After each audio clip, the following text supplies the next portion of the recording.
fica na laje de plantão no sereno. Drogas, armas, sem futuro. Moleque cheio de ódio, invisível no escuro puro. É fácil ver aquele mandar matar. Difícil é dar uma chance à vida. Não vai ser a solução, mandar blindar. O menino foi pra vida bandida. Desentoca, sai da toca, joga vera. O choro No ano de 2006, o rapper MV Bill e seu empresário Celso Ataíde, em parceria com a Central Única das Favelas, produziram o documentário Falcão, Meninos do Tráfico. Inclusive, o documentário ganhou muita notoriedade ao ser transmitido pelo programa Fantástico, um programa semanal da TV Globo. O documentário foi produzido entre o ano de 1998 e 2006. O documentário tornou-se também um livro e um CD do próprio rapper MV Bill.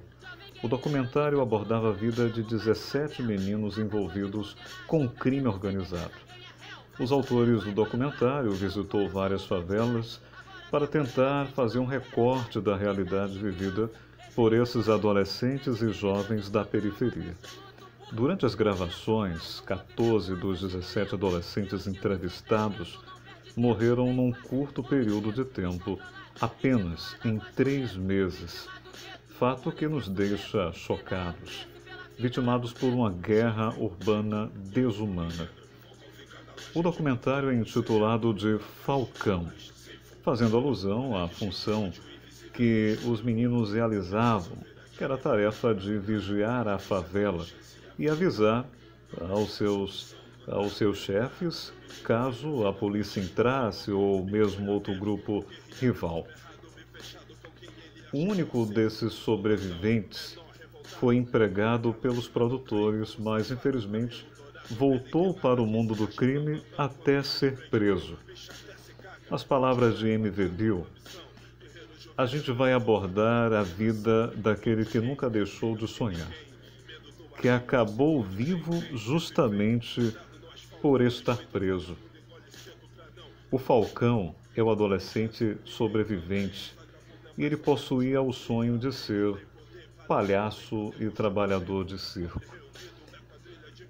O documentário, que ficou muito famoso no ano de 2006 e ganhou grande repercussão mundial, mostrava uma realidade muito dura das favelas, onde crianças, onde adolescentes e jovens eram recrutados pelo crime organizado. Muitos desses adolescentes começavam a praticar delitos, a se envolver com o tráfico de drogas, com 11 e 12 anos. Há relatos, então, de adolescentes que diziam que não tinham mais nada a perder, que a vida agora era o crime, que não havia mais motivação para continuar, para dar seguimento aos seus sonhos, à própria vida. Diante disso, devemos pensar então na realidade que as favelas, não só daquela época, mas de hoje, enfrenta, que é a dura realidade de uma cultura de violência, de jovens, adolescentes, pretos e pardos, largados ao léu, infelizmente, pelos nossos governantes, e cabe a nós, enquanto educadores, enquanto socioeducadores, fazer o nosso papel de tentar fazer com que esses adolescentes, que muitas vezes se encontram privados de sua liberdade, acreditar novamente em seus sonhos.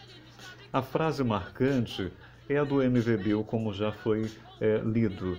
A gente vai abordar a vida daquele que nunca deixou de sonhar, que acabou vivo justamente por estar preso. É no momento da apreensão, do acolhimento do adolescente, da privação da liberdade, que deve começar o início do processo de ressocialização. E esse é um processo que deve buscar fazer com que o adolescente resgate os sonhos que foram perdidos.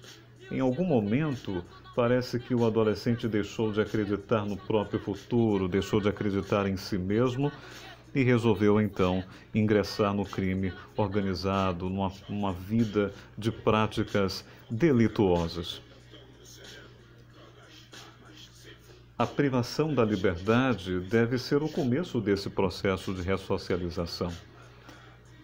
Infelizmente, o próprio documentário mostrou que muitos desses adolescentes, crianças, portavam armas de fogo, trabalhando desde muito cedo para o tráfico, perdendo sua infância, mas muitas delas, ou na sua grande maioria, estavam ali trabalhando para o tráfico porque desejava sustentar a família.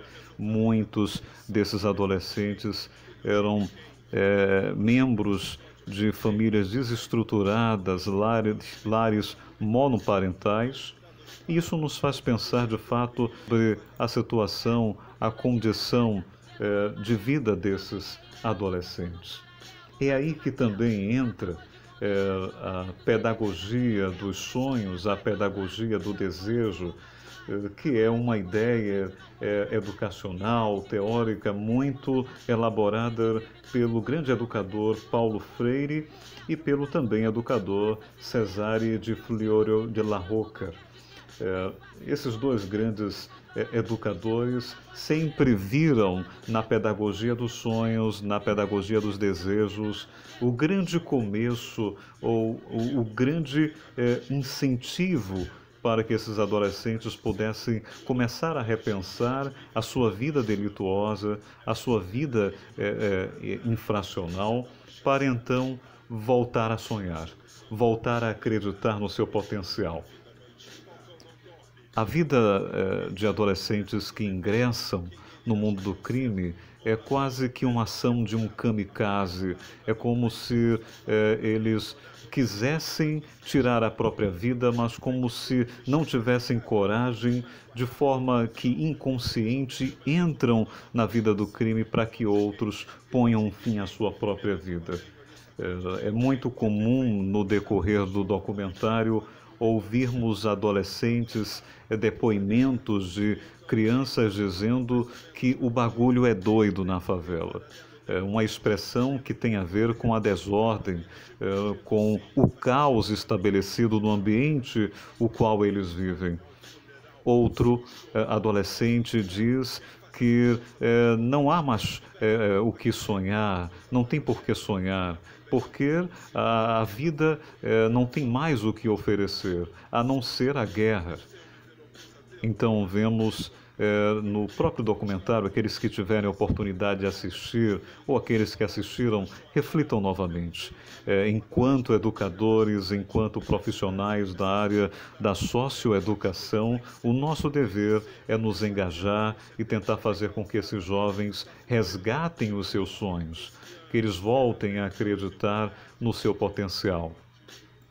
E é fundamental, então, que nós possamos utilizar a pedagogia dos sonhos, a pedagogia dos desejos, para tentar novamente imprimir na mente desses adolescentes a ideia e a certeza que eles podem mudar de vida.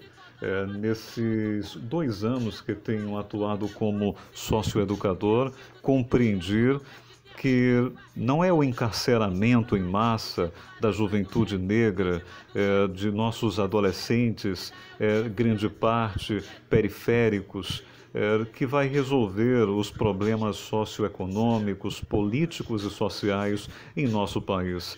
Não é o encarceramento da juventude negra que vai diminuir e amenizar a violência, muito pelo contrário. A tendência é que continuemos a dar seguimento a esse ciclo vicioso da violência. Então seria importante pensarmos que a educação é o melhor caminho, é o principal caminho para recuperar esses adolescentes que se encontram privados de liberdade. Como o MVBio disse, o adolescente, o sobrevivente, estava vivo porque estava preso. E, geralmente, nossas medidas socioeducativas têm essa função, ou pelo menos deveria ter essa função, de proteger o adolescente, se preocupar com a doutrina de proteção integral de nossos adolescentes, de nossas crianças que desde cedo começam a ser recrutadas pelo crime organizado. Então vamos refletir melhor sobre isso, sobre a nossa prática, sobre o nosso trabalho enquanto profissionais que atuam na área de defesa dos direitos humanos. O melhor caminho para tentar recuperar um adolescente infrator, um adolescente que realizou, praticou um ato infracional, é acreditando no seu potencial de mudança, no seu potencial de transformação. A educação é o melhor caminho para recuperar esse adolescente e para fazê-lo acreditar novamente nos seus sonhos. Moleque cheio de ódio, invisível no escuro puro. É fácil ver aquele matar. Difícil é dar uma chance à vida. Não vai ser a solução, mandar blindar. O menino foi pra vida bandida.